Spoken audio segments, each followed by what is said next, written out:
늘청이라는 이름으로 함께 예배하신 우리 주님께 감사합니다. 다 함께 일어서신 채로 오늘 우리에게 본문으로 허락하신 하나님의 말씀을 교독하도록 하겠습니다. 오늘 늘청 여러분들과 함께 나눌 본문 말씀은 창세기 39장 1절에서 12절까지의 말씀입니다. 제가 한 절, 여러분들이 한 절 말씀을 교독하고요. 12절은 합독하도록 하겠습니다. 요셉이 이끌려 애굽에 내려가매 바로의 신하 친위대장 애굽 사람 보디발이 그를 그리로 데려간 이스마엘 사람의 손에서 요셉을 산이라. 여호와께서 요셉과 함께 하심으로 그가 형통한 자가 되어 그의 주인 애굽 사람의 집에 있으니 그의 주인이 여호와께서 그와 함께 하심을 보며 또 여호와께서 그의 범사에 형통하게 하심을 보았더라. 요셉이 그의 주인에게 은혜를 입어 섬김에 그가 요셉을 가정 총무로 삼고 자기의 소유를 다 그의 손에 위탁하니 그가 요셉에게 자기의 집과 그의 모든 소유물을 주관하게 한 때로부터 여호와께서 요셉을 위하여 그 애굽 사람의 집에 복을 내리심으로 여호와의 복이 그의 집과 밭에 있는 모든 소유에 미친지라. 주인이 그의 소유를 다 요셉의 손에 위탁하고 자기가 먹는 음식 외에는 간섭하지 아니하였더라. 요셉은 용모가 빼어나고 아름다웠더라. 그 후에 그의 주인의 아내가 요셉에게 눈짓하다가 동침하기를 청하니 요셉이 거절하며 자기 주인의 아내에게 이르되 내 주인이 집안의 모든 소유를 간섭하지 아니하고 다 내 손에 위탁하였으니 이 집에는 나보다 큰 이가 없으며 주인이 아무것도 내게 금하지 아니하였어도 금한 것은 당신뿐이니 당신은 그의 아내임이라. 그런즉 내가 어찌 큰 악을 행하여 하나님께 죄를 지으리이까. 여인이 날마다 요셉에게 청하였으나 요셉이 듣지 아니하여 동침하지 아니할 뿐더러 함께 있지도 아니하니라. 그러할 때 요셉이 그의 일을 하러 그 집에 들어갔더니 그 집 사람들은 하나도 거기에 없었더라. 그 여인이 그의 옷을 잡고 이르되 나와 동침하자. 그러나 요셉이 자기의 옷을 그 여인의 손에 버려두고 밖으로 나가매. 아멘. 앞뒤 좌우의 지체들에게 이렇게 한번 인사하며 앉겠습니다. 어둠 가운데서 빛을 발하는 자가 되기를 축복합니다. 어둠 가운데서 빛을 발하는 자 되기를 축복합니다. 감사합니다.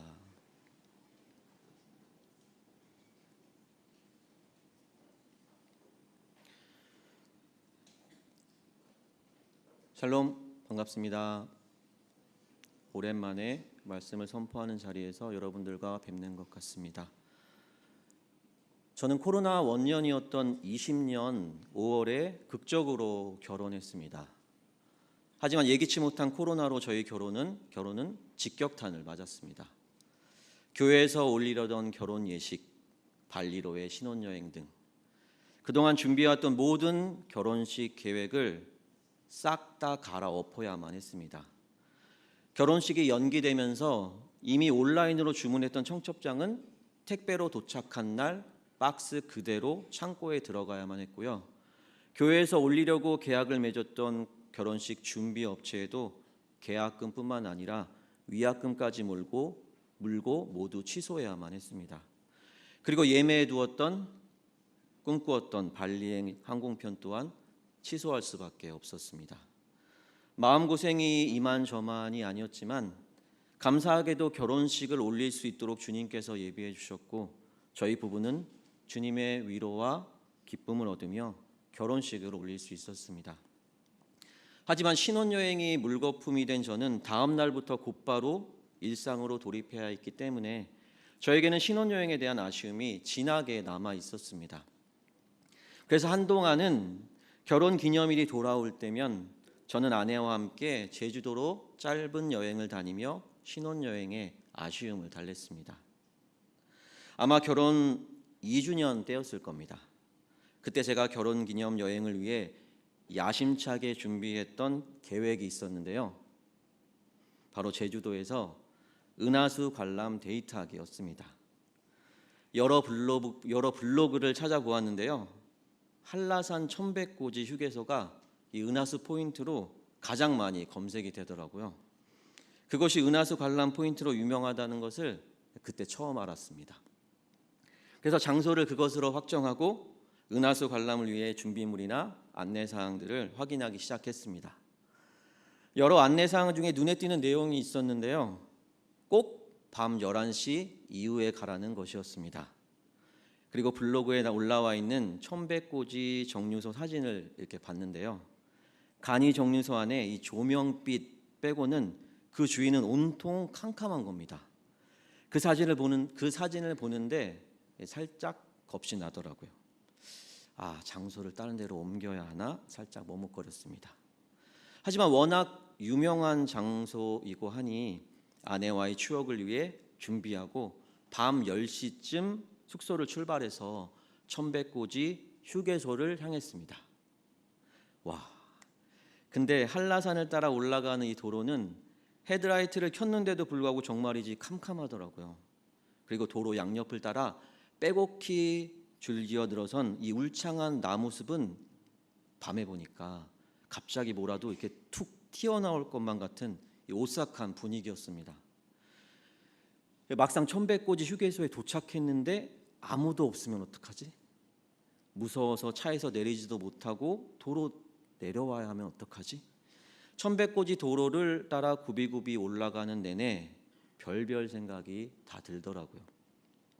마음속에서는 이쯤에서 드라이브 했다고 생각하고 그냥 숙소로 돌아갈까? 이 생각까지 계속 맴돌았습니다. 그렇게 마음속으로 주저하며 이렇게 올라가다 보니 어느덧 천백고지 휴게소에 도착했습니다. 주차를 하고 조심스럽게 차 밖으로 나왔는데요. 정말 칠흑 같다는 표현이 딱 맞았습니다.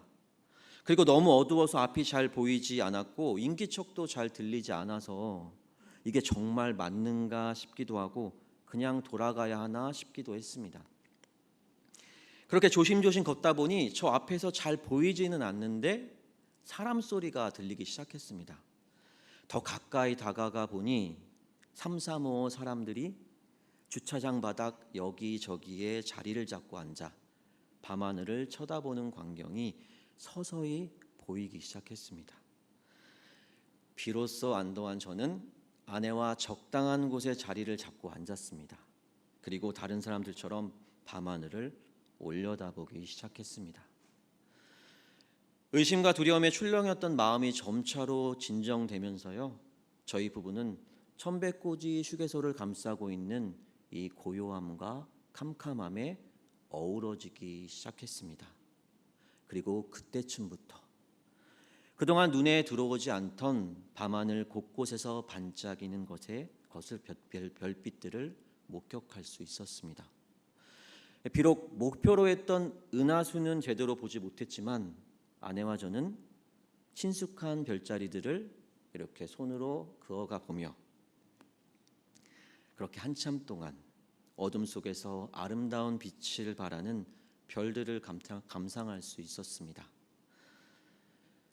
창세기 39장을 본문으로 삼고 말씀을 묵상할 때 주님께서는 제게 어둠 속에서 빛을 발하는 자라는 가슴을 뛰게 하는 영감을 주셨습니다. 그리고 그 영감을 가지고 39장의 요셉, 그러니까 애굽이라는 세상에 본격적으로 참여하게 된 요셉의 모습을 주목할 수 있었는데요. 요셉의 인생을 깊이 있게 바라보면서 저는 제주의 깊은 밤하늘을 수놓았던 그때 그 별들의 아름다운 빛과 그 아름다운 빛을 보고자 거기까지 올라왔던 사람들이 다시금 떠올랐습니다. 그리고 그 분명한 빛을 보러 올라가기까지 나는 어떠한 마음을 가지고 그 길을 올랐었는지를 떠올려 보게 되었습니다. 주님의 영원한 생명의 빛을 품은 나는 과연 어떻게 해야 세상의 어두움에 압도되지 않고 그리스도의 빛을 발할 수 있는 것일까? 그것을 주님께서 나와 늘청이들에게 바라실 텐데 그렇게 애굽으로 팔려간 요셉을 묵상하며 그 물음을 계속해서 말씀 가운데 던지고 주님의 응답하심에 귀 기울여 보는 시간을 가질 수 있었습니다.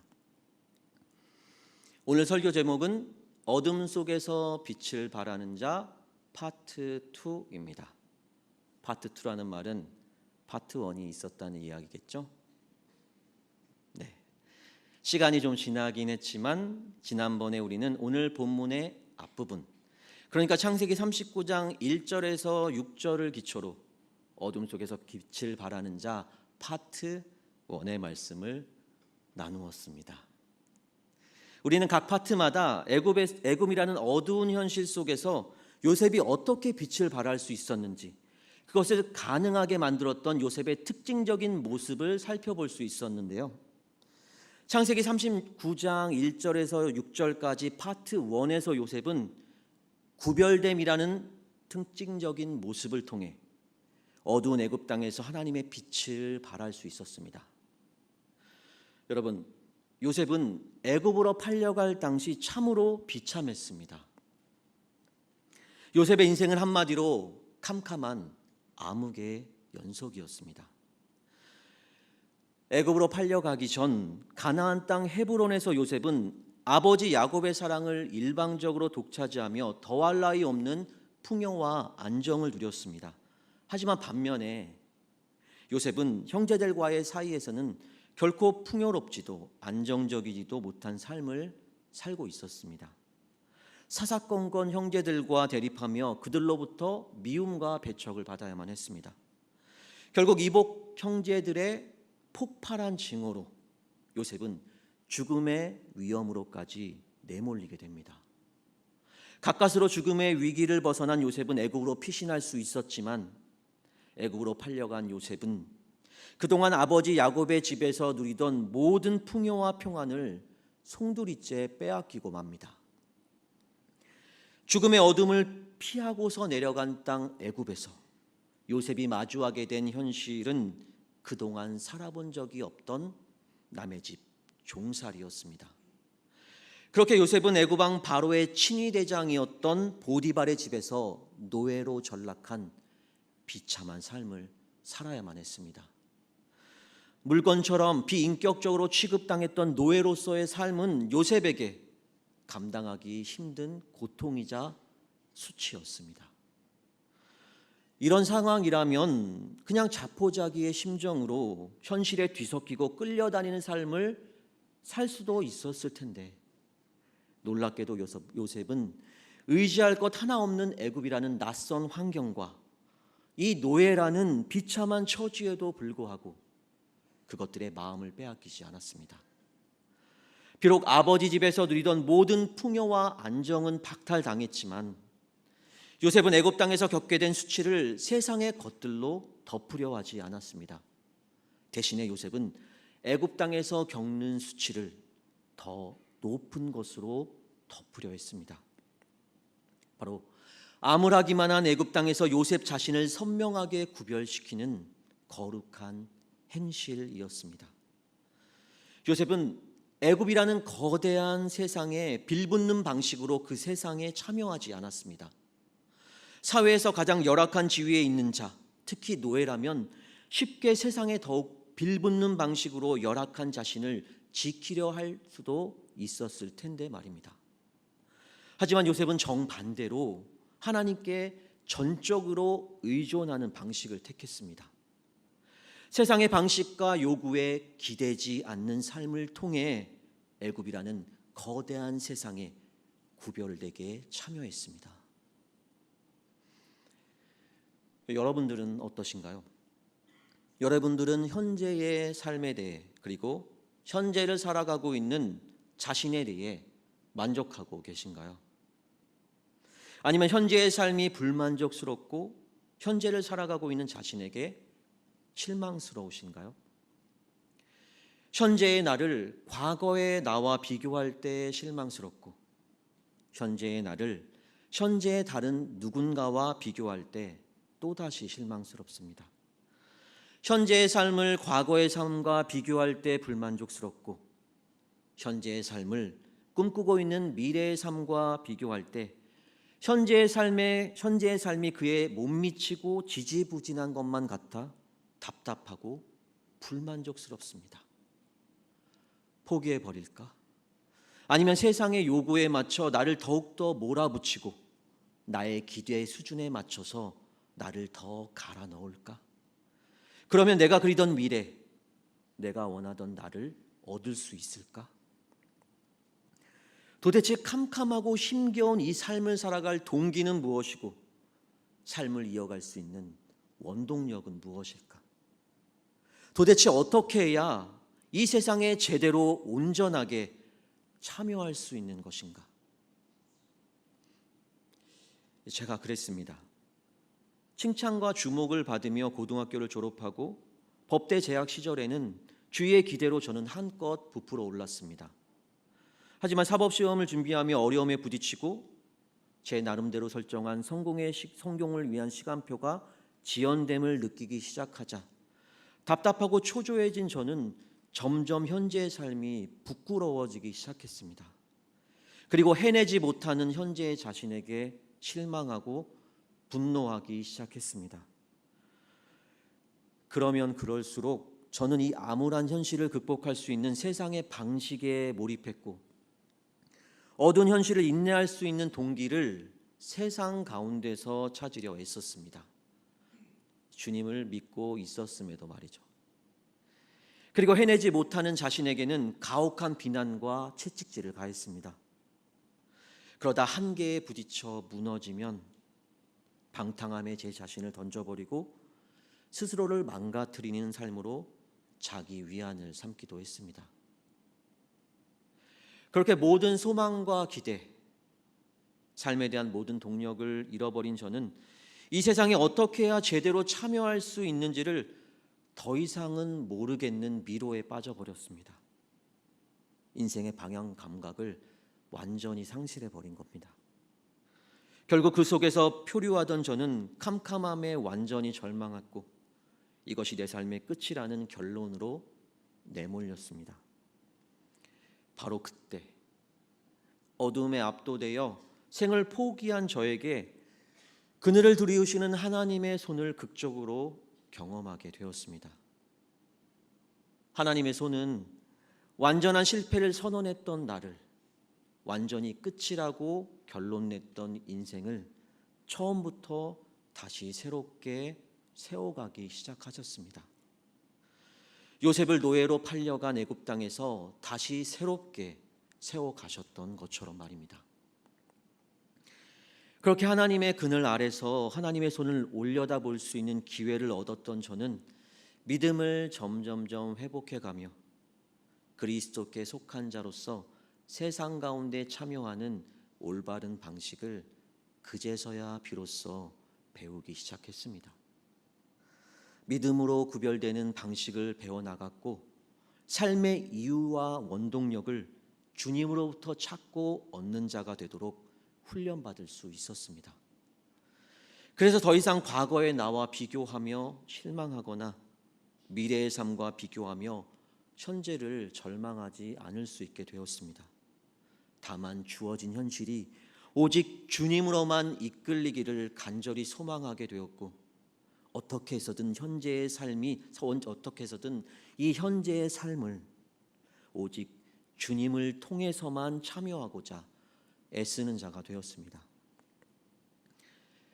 사랑하는 들청 여러분, 예수 그리스도를 믿는 여러분은 하나님의 영원한 소유이자 하나님을 늘 가슴 뛰게 만드는 사랑스러운 존재입니다. 여러분은 거룩한 하나님의 백성이자 자녀로 새롭게 되었습니다. 거듭난 자들입니다. 여러분은 분명 그리스도와 하늘에 속한 자들입니다. 하지만 중요하게 받아들여야만 하는 사실이 우리에게 있는데요. 그것은 바로 그리스도께 속한 자로서 여러분들은 믿음의 여정을 다름 아닌 이 세상 한가운데서 걷고 있다는 사실입니다. 하늘에 속한 자들이지만 이 땅에서는 세상의 삶에 참여해야만 하는 나그네인 것입니다. 그래서 우리는 그리스도께 속한 자로서 현실 세상에 참여하는 방식에 대해 고민해야만 합니다. 세상과 얼마나 같은 부류가 돼서 세상의 인정을 받을까 신경 쓰며 세상 기준을 충족한 멤버로 그 속에 들어가고자 애쓰는 삶이 아니라 세상의 주인이 되시는 하나님을 기쁘시게 하는 방식, 하나님께서 인정하시는 방식을 통해 하나님의 손길로 세상에 참여하고자 애쓰는 삶을 우리는 살아내야만 합니다.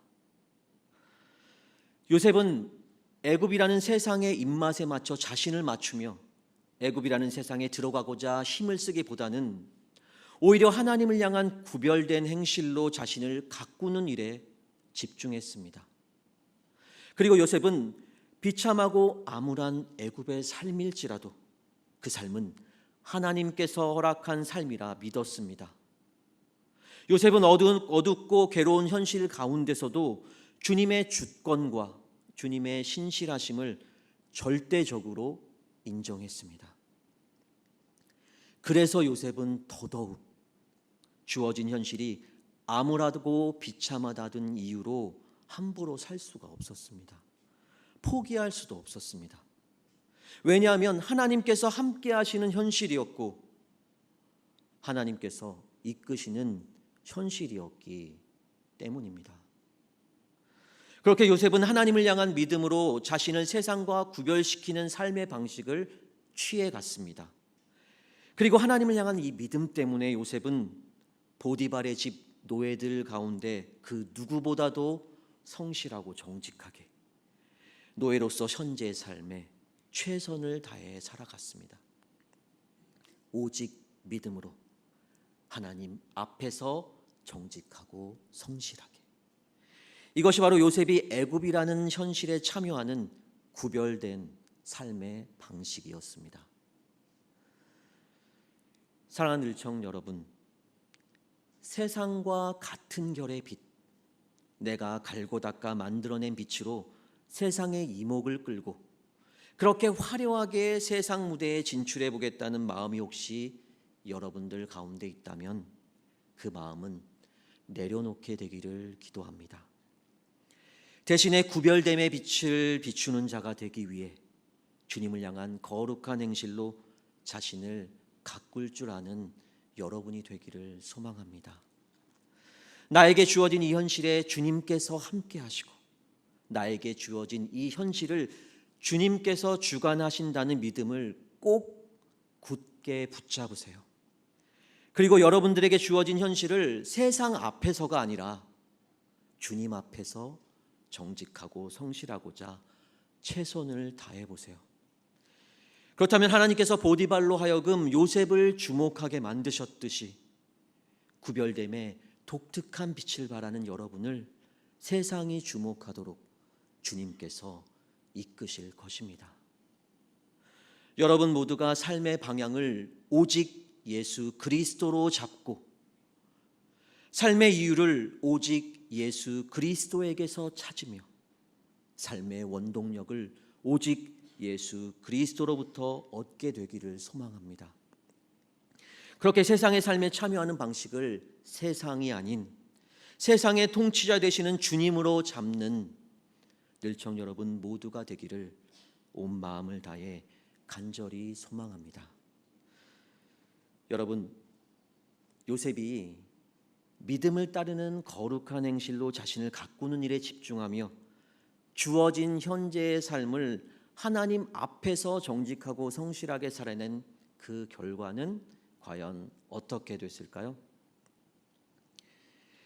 낯선 땅 애굽 보디발의 집에서 노예의 삶을 살던 요셉은 거룩한 행실로 눈에 띄는 아름다운 자가 되어 세상의 주목을 받게 됩니다. 애굽의 삶에 녹아들어 얼마나 탁월하게 애굽에 동화되었는가로 요셉이 주목받았던 것이 결코 아닙니다.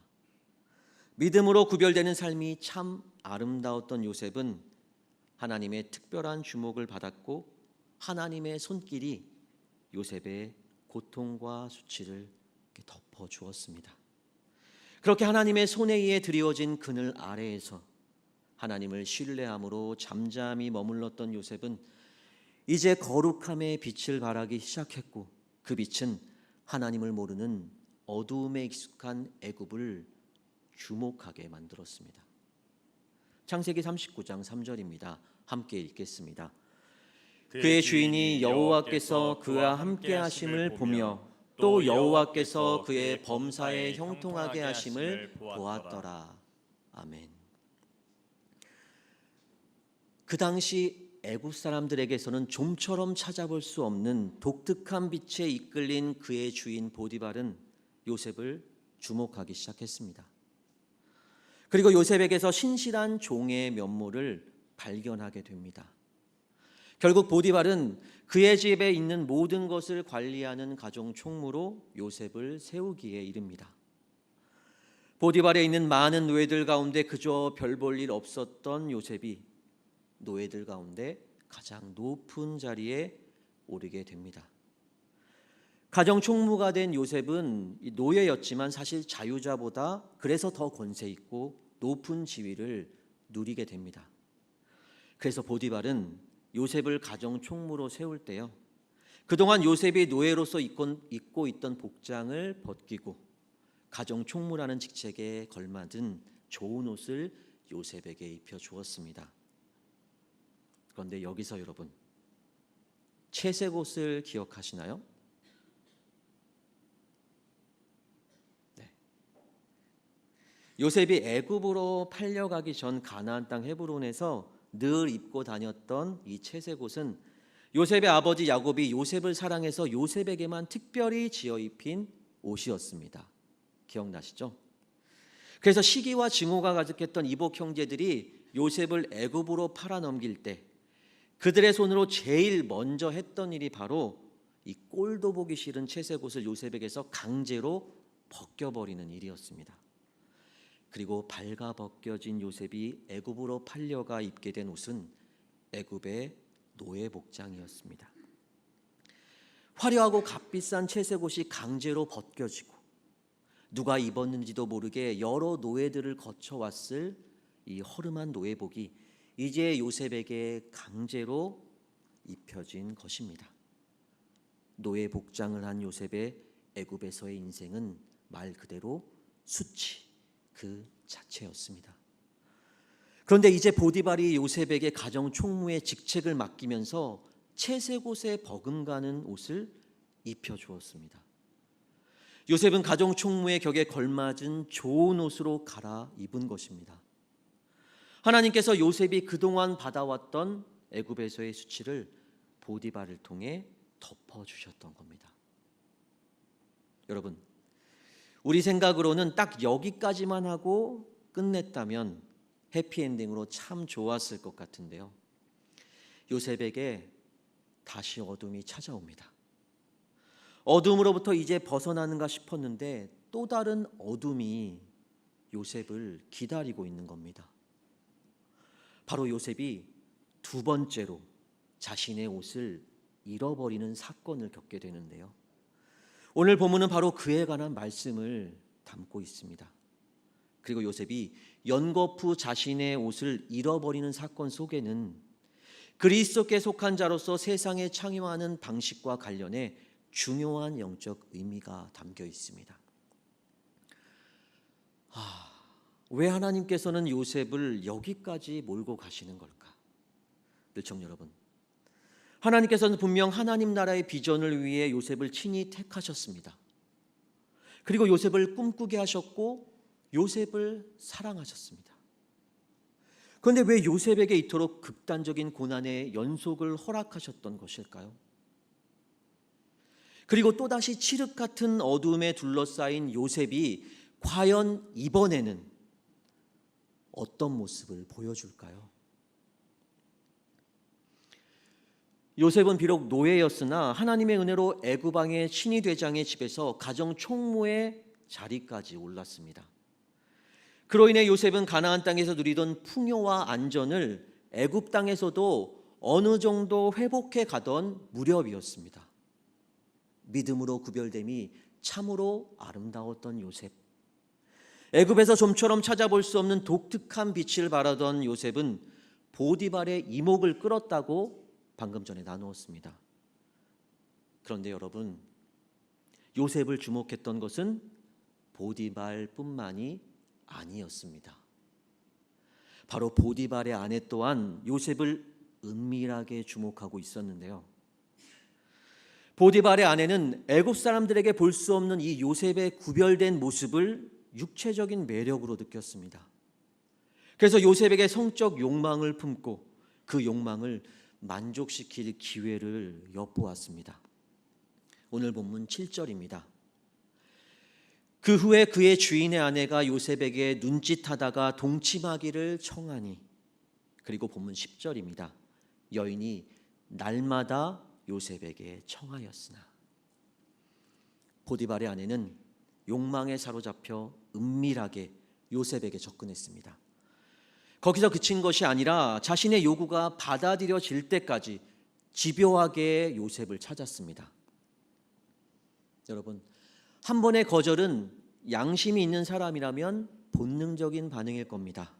하지만 육체를 자극하는 이 부정한 요구가 은밀하게 반복적으로 이루어진다면 어떨까요?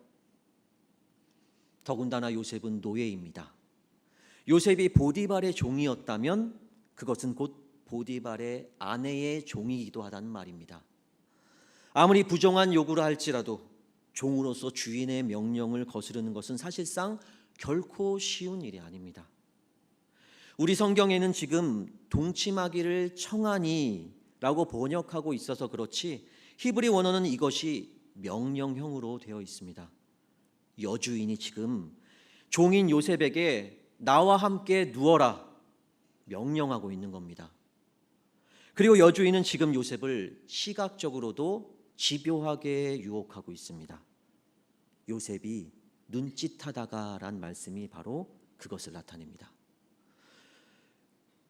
여러분, 요셉이 어두운 애굽 땅에서 발했던 이 독특한 빛은 하나님을 향한 믿음으로 요셉이 거룩하게 구별되었기 때문에 나타났던 빛이었습니다. 그런데 이 구별된 빛이 지금 성적 욕망이라는 세속의 빛에 삼켜져 버릴 위기에 처한 겁니다. 요셉도 건장한 한 보통의 남자입니다. 성적 유혹 앞에서 강함을 자랑할 수 있는 육체는 이 세상에 아무도 없습니다. 욕망을 거부하고 하나님께 순종할 것인가?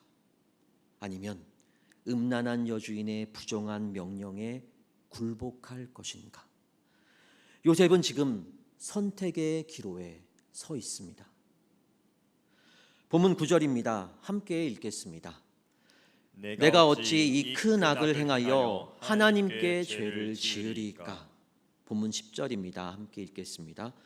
여인이 날마다 요셉에게 청하였으나 요셉이 듣지 아니하여 동침하지 아니할 뿐더러 함께 있지도 아니하니라.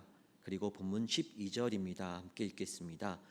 그 여인이 그의 옷을 잡고 이르되 나와 함께 동침하자. 그러나 요셉이 자기 옷을 그 여인의 손에 버려두고 밖으로 나가매. 아멘. 방금 말씀을 함께 읽었던 것처럼 요셉은 우리의 기대대로 여주인의 부정한 요구를 끝끝내 거절했습니다. 거룩하신 하나님께 순종한 결과입니다. 그런데 우리가 오늘 본문에서 주목해야 하는 것은 요셉이 하나님께 순종했다는 그 자체보다는 요셉이 어떻게 순종했느냐입니다. 오늘 본문이 우리에게 전하려고 하는 메시지의 핵심 또한 바로 여기에 있습니다. 제 고향은 수원인데요. 대학에 입학하기 전까지 저는 수원을 이렇게 벗어난 적이 없습니다. 부모님이 이사를 하셔도 꼭 이 수원 안에서만 이곳저곳으로 이동하실 뿐이었습니다. 지금도 부모님은 이렇게 수원에서 살고 계십니다. 그래서 수원에서 보낸 시간이 정말 참 길고요. 그곳에서의 기억도 참 많은데요. 오늘 본문 말씀을 묵상하며 수원에서의 많은 기억들 가운데 특별히 하나를 좀 꺼내 볼 수가 있었습니다. 저의 어머니는 음식 솜씨가 참 좋으셨습니다. 좋으십니다. 늘 저와 여동생을 위해 집에 있는 재료들을 가지고 맛있는 음식들을 정말 많이 만들어 주셨어요. 그래서 저희 어머니가 이렇게 음식을 만드실 때면 어머니 옆에서 보조하는 일을 저 즐겨 하곤 했습니다. 만들기를 제가 좋아했거든요.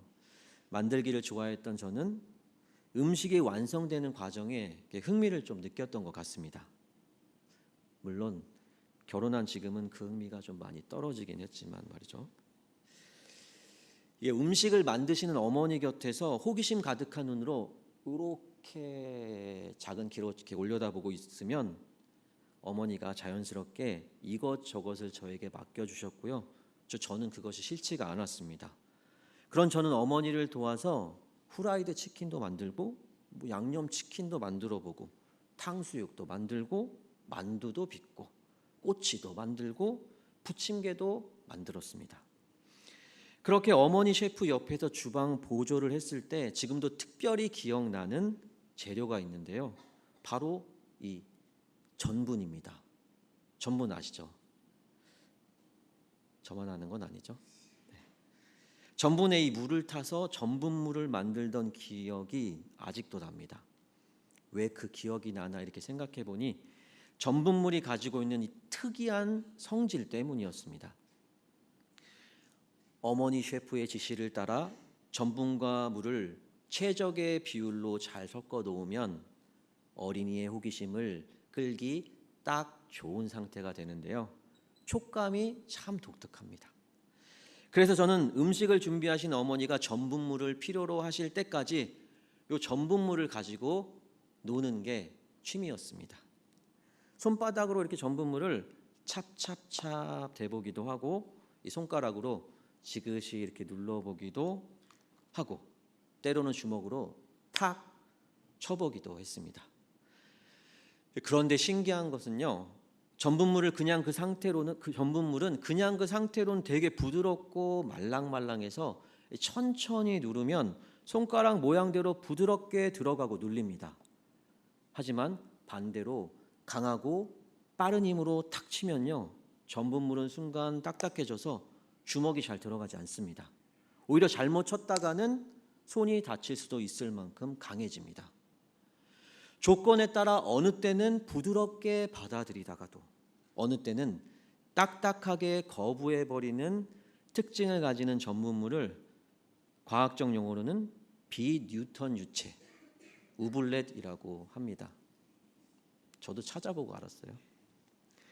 어렸을 때 경험했던 이 전분물의 이 같은 신기한 현상이 오늘 본문을 묵상하며 왜 떠올랐느냐 의아해하시겠지만 바로 우리가 하나님께 하는 순종이 이와 같다는 생각이 들었기 때문입니다. 예수 그리스도를 유일하신 주와 하나님으로 믿는 저와 늘청 여러분은 주님께 생명을 받고 믿음의 여정길에 올라섰습니다. 그런데 우리는 믿음으로 주님을 따른다고 하면서도 정작 따라가는 방식에 있어서는 여전히 우리 믿음과 어울리지 않을 때가 많이 있다는 것을 느꼈습니다. 우리의 유일한 주인이자 하나님께 온전한 순종을 내어드리겠다고 고백은 하지만 실상은 자기 방식대로 순종을 재단하려 합니다. 믿는 우리는 앞서가신 주님의 속도와 보폭에 우리를 절대적으로 맞추며 따라가야만 합니다. 그것이 바로 순종의 모습이죠. 예수님을 유일한 주인이자 절대적인 통치자로 고백한 그 믿음에 어울리는 순종이 진짜 순종입니다.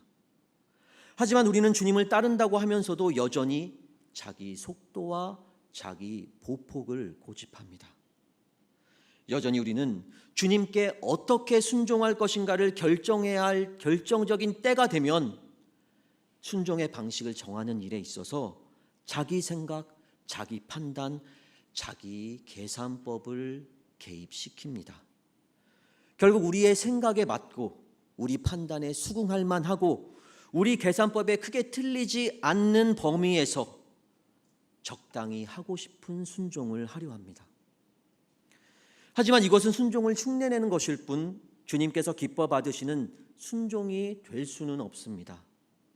지금 이 순간 어두운 세상 가운데서 구별됨의 빛을 바라며 세상에 참여하길 소망하는 우리라면 순종의 참된 모습을 고민해야 할 때입니다. 창세기 37장 23절에서 24절인데요. 함께 읽겠습니다. 요셉이 형들에게 이르매 그의 형들이 요셉의 옷 곧 그가 입은 채색 옷을 벗기고 그를 잡아 구덩이에 던지니 그 구덩이는 빈 것이라 그 속에 물이 없었더라. 이제 본문 12절입니다. 함께 읽겠습니다. 그 여인이 그의 옷을 잡고 이르되 나와 함께 동침하자. 그러나 요셉이 자기 옷을 그 여인의 손에 버려두고 밖으로 나가매. 아멘.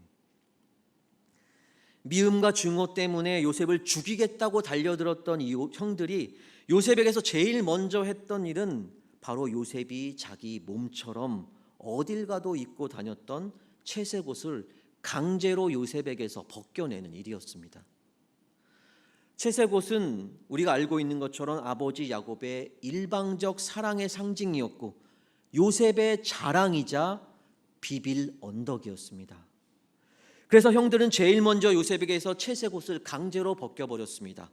하지만 요셉은 결코 벗고 싶지 않았던 옷이 바로 채색 옷이었습니다. 그렇다면 왜 하나님께서는 형들이 요셉에게서 채색 옷을 강제로 벗겨버리도록 놔두셨던 것일까요? 지난번에 나눴던 것처럼 이 별빛이나 영화의 빛 모두 다른 빛이 너무 밝으면 별빛이나 영화의 빛은 더 이상 우리 눈에 잘 보이지 않게 됩니다. 강렬한 빛에 우리 눈이 어두워져서 보아야 할 진짜 빛을 제대로 분간할 수 없기 때문이죠. 요셉은 가나안 땅 헤브론에 살 때 자신이 다른 형제들보다 아버지 사랑을 더 많이 받고 있기에 우월한 지위에 있다는 잘못된 구별의식을 갖고 있었습니다. 물론 이때에도 하나님께서 비추신 빛이 분명 요셉 안에서 빛나고는 있었습니다. 하지만 요셉의 곁에는 채색 옷으로 상징되는 세상 자랑의 빛이 동시에 요셉에게서 빛나고 있었습니다. 요셉에게서 세상 자랑의 빛과 하나님의 빛이 동시에 비칠 때 아직 미숙했던 요셉은 세상 자랑의 빛에 우쭐대며 그 빛에 눈이 어두워서 하나님의 빛을 잘 인식하지 못하기도 했습니다. 요셉이 어둠 가운데 빛을 발하는 자로 애굽의 삶에 참여하기를 바라셨던 하나님께서는 그래서 요셉에게서 이 세상 빛을 거둬야 할 필요가 있으셨습니다. 그렇게 하나님께서는 증오로 불타오르는 형들의 손을 통해 요셉에게서 채색 옷을 거두어 들이셨던 겁니다. 그렇게 하나님의 손 아래에서 준비된 요셉이 본격적으로 어둠 가운데 빛을 발하는 자로 애굽에서 살기를 시작했을 때 세상의 어둠은 다시 한번 힘을 내어 요셉 안에서 빛나던 이 구별된 빛을 집어삼키고자 시도합니다. 바로 보디발의 아내를 통해 요셉을 유혹하는 일입니다. 그런데 이때 요셉이 한 행동이 바로 애굽의 유력자 보디발의 집에서 가정 총무의 자리로 오르게 하신 하나님께서 은혜로 입히신 옷을 스스로 벗어 던지는 일이었습니다. 본문 12절을 다시 한번 읽겠습니다. 함께 읽겠습니다. 그 여인이 그의 옷을 잡고 이르되 나와 함께 동침하자. 그러나 요셉이 자기 옷을 그 여인의 손에 버려두고 밖으로 나가매. 아멘. 지금 보디발의 아내가 요셉의 옷을 자기 욕망의 세기만큼 강하게 붙잡았습니다. 이 행동이 무엇을 의미할까요? 본문 12절에 사용된 옷을 뜻하는 히브리어 이 베게드는 옷이라는 의미와 함께 배반, 반역이라는 의미를 갖고 있습니다. 그러니까 보디발의 아내가 남편이 하는 요셉의 옷, 베게드를 잡았다는 것은 가정의 질서, 남편의 신뢰를 깨버리자 제안하는 겁니다. 하지만 구별됨의 행실로 자신을 준비시켜 왔던 요셉은 그런 제안을 자신의 옷을 붙잡는 여인을 그렇게 구별되었던 요셉은 그런 제안으로 자신의 옷을 붙잡고 있는 여인을 가차없이 뿌리칩니다. 자신이 입고 있던 가정 총무로서의 옷이 하나님께서 자신의 고통과 수치를 위로하시며 입혀주셨던 은혜가 젖어 있는 옷임을 너무나도 잘 알고 있었기 때문입니다. 그런 옷을 더러운 정욕으로 물들일 수는 없었습니다. 그래서 요셉은 결정을 내리게 됩니다.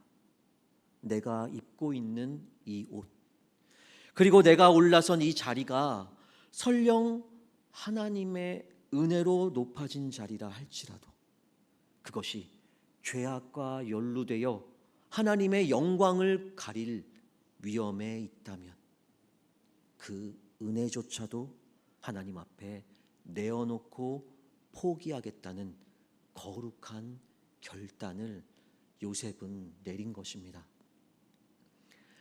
하나님의 은혜로 입혀진 옷 베개들을 하나님을 배반하는 베개들로 변질시킬 수 없다는 결정으로 요셉이 그 옷을 스스로 벗어던진 결과는 안타깝게도 더 어두운 삶의 자리로 쫓겨나는 일이었습니다. 바로 왕의 죄수들만을 특별히 관리하며 가두는 감옥으로 또다시 요셉은 끌려 내려가게 됩니다. 물론 극적으로 피할 길을 내주셨다면 그 또한 감사하겠지만 요셉은 손해, 불이익, 피해, 모함, 억울함을 감수하고서라도 하나님의 거룩하심을 따르기로 결단한 겁니다. 이것이 바로 요셉이 우리에게 보여주는 참된 순종의 모습입니다. 늘청 여러분, 예수 그리스도는 우리 믿음의 주인이십니다. 그리고 예수 그리스도는 우리가 걷는 이 생명길을 완성하실 유일한 분이십니다. 그래서 우리는 예수님께 절대적으로 우리를 맡겨야만 하고 절대적으로 우리를 내어드려야만 합니다. 왜냐하면 구원의 완성이 오직 주님께만 달려있기 때문입니다.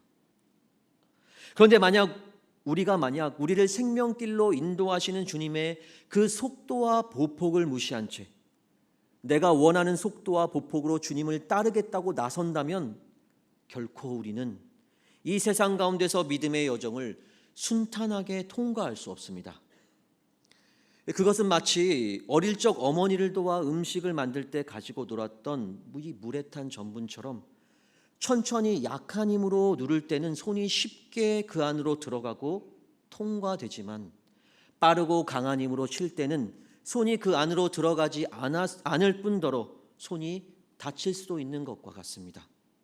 만약 우리가 믿음도 자기 주장함을 따라하고 순종도 자기 속도와 방식대로 하며 세상에 참여하려 한다면 거칠고 강한 힘과 속도로 전분물을 치는 것처럼 우리는 결코 이 세상에 온전히 참여할 수 없습니다.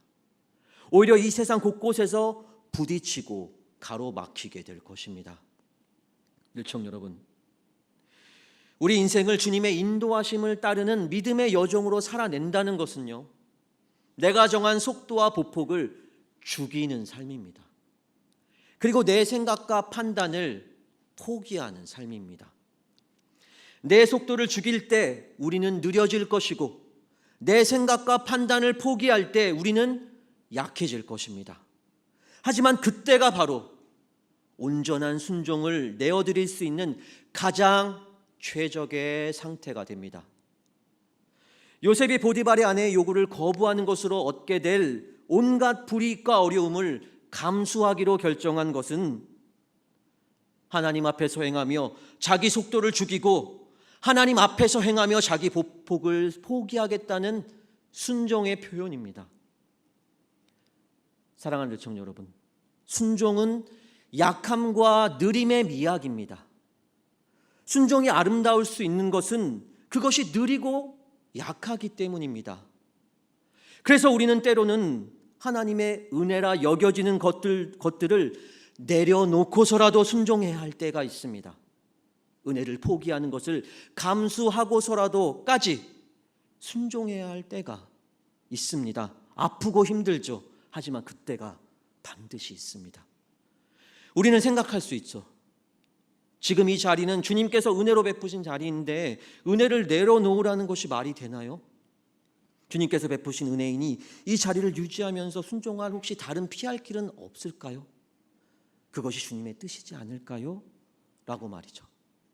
하지만 참된 순종은 때로는 우리에게 희생과 포기를 요구합니다. 이 사실을 우리는 기억해야만 합니다. 우리 생각에 맞고 우리 판단에 수긍할 만하고 우리 계산법에 크게 틀리지 않는 적당히 하고 싶은 순종이라면 이제 우리 그런 순종은 내려놓기로 결단합시다. 우리가 이미 주님께 올려드린 진실된 믿음과 어울리는 순종으로 내가 정한 속도와 보폭을 죽이고 내 생각과 판단을 포기하며 때론 감수하고서라도 주님을 따르는 온전한 순종으로 어두운 세상 가운데를 빛으로 참여하는 늘청 여러분 되시기를 간절히 소망합니다. 늘청 여러분, 왜 사람들은 저를 포함해서 캄캄한 야밤에 그 고생을 하며 한라산 중턱에 있는 천백고지 휴게소까지 올라가는 것일까요? 사람들로 붐비는 대도시에서는 좀처럼 찾아보기 힘든 반짝이는 별들의 아름다운 빛에 묘한 매력을 사람들은 느끼기 때문입니다. 그렇게 천백고지에 모여든 사람들은 밤하늘을 올려다보며 어둠 속에서 빛을 발하는 별빛에 주목합니다.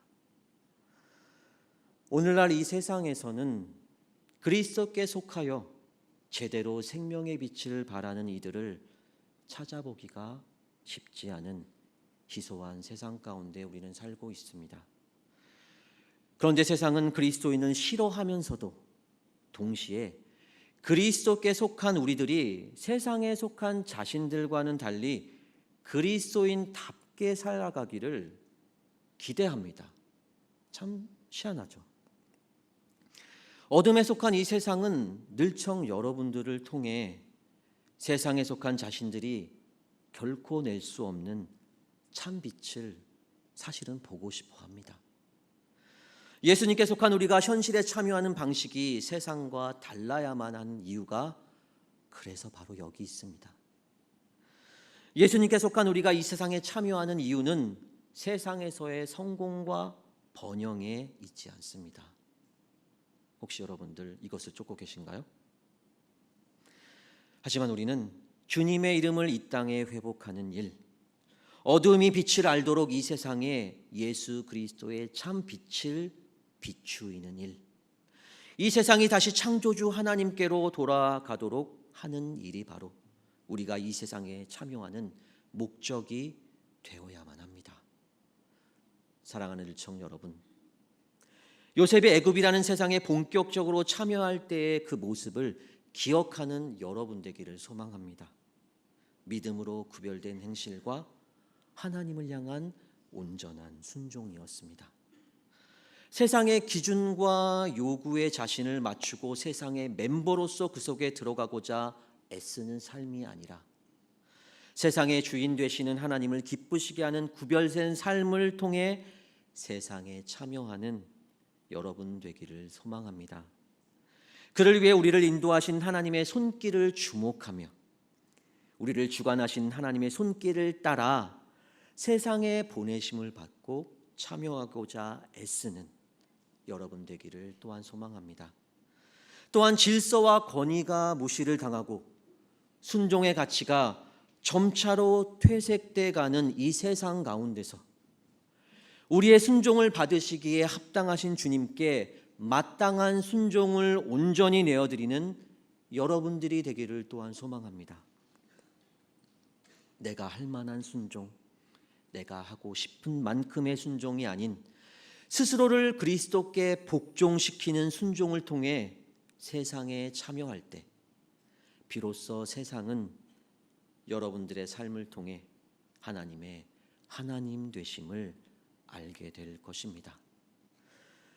믿음으로 구별될 행실과 주님을 향한 온전한 순종으로 어두운 세상 가운데 예수 그리스도의 참 빛을 비추고 많은 사람을 옳은 대로 돌아오게 하는 늘청 여러분 모두가 되기를 간절히 소망합니다.